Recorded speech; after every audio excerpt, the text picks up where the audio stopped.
कांग्रेस कार्यालय के बाहर भाजपा कार्यालय और कांग्रेस कार्यकर्ताओं के बीच में झड़प हुई है, क्या कहेंगे? मैंने कांग्रेस कार्यालय में ढुक के मारा और झड़प हुई है दोनों में। ये गए मारने के लिए।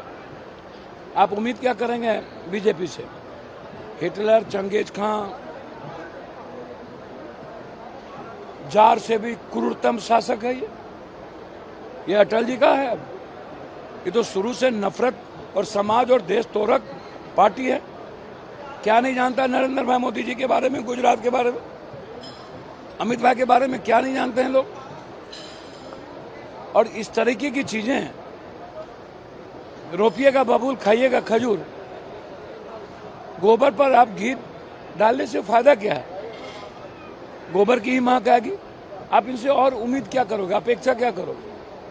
भैया, इनको मैं याद दिलाना चाहता हूं कि अनुराग ठाकुर जी ने तो यहां तक सदन में कहा है और निशिकांत और गिरिराज ने कि इनका खून का पता नहीं है, किस खून के हैं। इससे बड़ी गाली हो सकती है क्या? कोई जवाब दिए राहुल जी, प्रियंका जी।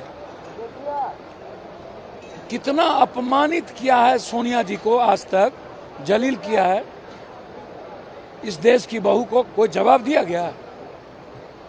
कितना नफरत किया है सोनिया जी से और कितनी गालियां दी गई है नेहरू जी से लेकर के इंदिरा जी तक को, राजीव जी तक को।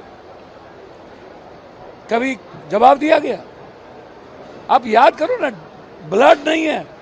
और भैया, क्या नहीं भैंस चुराएगा, ये तोड़ लेगा, मंगलसूत्र छीन लेगा।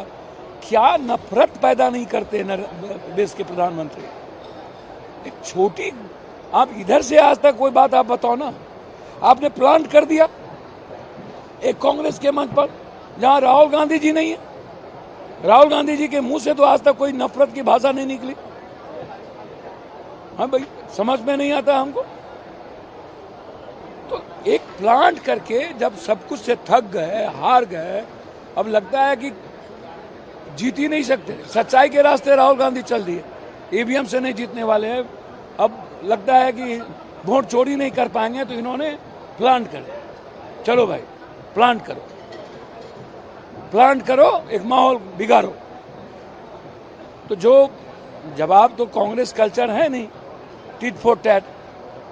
लेकिन मैं बीजेपी के गुंडों से, पटना के गुंडों से हल करना चाहता हूं। जितना गुंडा हो बीजेपी के, एक बार तक जमा हो जाओ और जहां लगे कि तुम्हें गुंडे, बीजेपी पार्टी नहीं, बीजेपी वर्कर नहीं, बीजेपी के गुंडे, प्लानेट गुंडे, जिस तरह प्लान नफरत, तो तुमसे कहीं भी कांग्रेस कार्यकर्ता फड़िया लेगा। और फिर मैं आग्रह करूंगा, छेरो नहीं, छेरोगे तो छोड़ेंगे भी नहीं। एक अंतिम सवाल है, अमित शाह जी ने कहा असम गुवाहाटी में कि ये लोग जो है घुसपैठिया बचाओ यात्रा। भैया अमित भाई, 12-16 साल तो आप ही हो, तो इसका मतलब कायर और कमजोर हो क्या?